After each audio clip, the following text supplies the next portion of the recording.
मैं डॉक्टर चंचल और हमारे साथ हैं शिवानी और उनके हस्बैंड। और शिवानी जो है वो एंडोमेट्रियोसिस की पेशेंट है, प्लस हिस्ट्री ऑफ कॉक्स थी उनको। और टीबी बचपन में हुआ था, जब ये 12-13 साल की जब ये थी तब इनको टीबी हुआ था। नॉर्मली लोगों को ऐसा लगता है कि जिनको टीबी हुआ है उनको बच्चा नहीं होता। ये सिर्फ उस मिथ को ब्रेक करने के लिए है, बता रही हूँ कि ऐसी समस्या नहीं होती। दूसरा, बहुत सारे लोगों को ऐसा रहता है कि अगर पीरियड 1 दिन 1.5 दिन आता है तो भी प्रेगनेंसी नहीं रुकती। इनको साइकिल्स जो थी वो 1.5 डे टू 2 डेज़ की मैक्सिमम साइकिल्स होती थी एंड स्टिल शी कंसीव। और हिमानी को हमने जो भी ट्रीटमेंट दिया है उसके बाद आज हमारे साथ एक प्यारा सा बेबी जो है वो इस दुनिया में आने वाला है। और हिमानी का जो 5th मंथ का स्कैन है वो एकदम शिवानी का जो 5th मंथ का स्कैन है वो एकदम हेल्दी है और बच्चा बिल्कुल ठीक है। आइए जानते हैं शिवानी की जर्नी के बारे में। शिवानी हमारे पास आने से पहले और यहाँ तक पहुँचने तक कितना सफ़र किया है? अप्रॉक्स में मैंने 1 से 1.5-2 साल अप्रॉक्स सफ़र किया होगा। मतलब स्टार्टिंग में जब हम जनरली बच्चे के लिए इतना ज़्यादा नहीं कर रहे थे कि जल्दी हमें चाहिए, बट मुझे थोड़ा सा पीरियड में इशू होने लगा, 1-1.5 दिन होने लगा। तो मैंने डॉक्टर को दिखाया, वो बोलते हैं कि हार्मोनल इम्बैलेंस है। अब मतलब चेक कराया तो थायराइड था, बट स्टिल वो ठीक नहीं हुआ। मतलब 1-1.5 दिन वही रहा। मैंने अप्रॉक्स 4-5 डॉक्टर चेंज कर लिए, सभी ने ये बोला हार्मोनल इम्बैलेंस है, हार्मोनल इम्बैलेंस है। फिर जाके किसी ने HSG बोला, डॉक्टर ने HSG कराया तो उसमें थोड़ा सा प्रॉब्लम आया था ट्यूब्स में। फिर आपके पास आए, आपके पास पता चला कि मतलब डॉपलर कराया, उसमें पता चला कि थोड़ा ब्लड सर्कुलेशन में मेरी प्रॉब्लम है।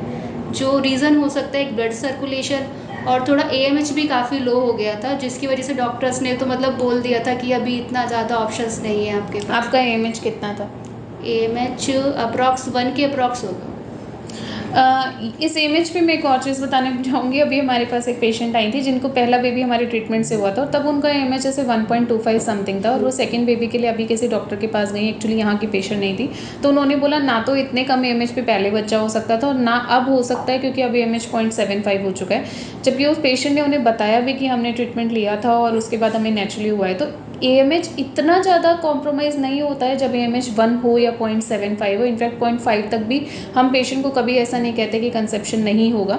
तो AMH अगर इतने लेवल पे है तो हम एग की क्वालिटी बहुत अच्छी कर सकते हैं। और रही बात जो ब्लड फ्लोज कॉम्प्रोमाइज़ होते हैं, बहुत बार हम उसको इग्नोर कर देते हैं, लेकिन वो बिल्कुल भी इग्नोर नहीं किए जाने चाहिए। जैसे कि ट्यूबरक्लोसिस की हिस्ट्री है तो यूट्रस के अंदर स्कारिंग हो जाती है, कैल्सिफिकेशंस बनते हैं, स्कारिंग होती है और वो अंदर ब्लड फ्लोज को कॉम्प्रोमाइज़ करता है। और आप सोचिए कि जब आपके गर्भाशय के अंदर की स्थिति अच्छी नहीं है, जहाँ पर बच्चे को आके इम्प्लांट होना है, अगर वहाँ नरिशमेंट लेवल्स ही नहीं है तो बच्चा ग्रो कैसे करेगा, सर्वाइव कैसे करेगा। उसी चीज़ को ध्यान में रखते हुए, जैसा कि मैं बोलती हूँ, चतुष्पाद रहेंगे, ऋतु, क्षेत्र, बीज और अंबु, अगर ये पैरामीटर ठीक हैं तो पेशेंट कंसीव करता है। और उसी तरीके से शिवानी को ये सब चीज़ें ठीक करने के बाद प्रेगनेंसी अचीव हुई और आज शिवानी हमारे साथ प्यारे से गुड न्यूज़ के साथ हैं और जल्दी अपने बेबी को मिलवाने लगेगी।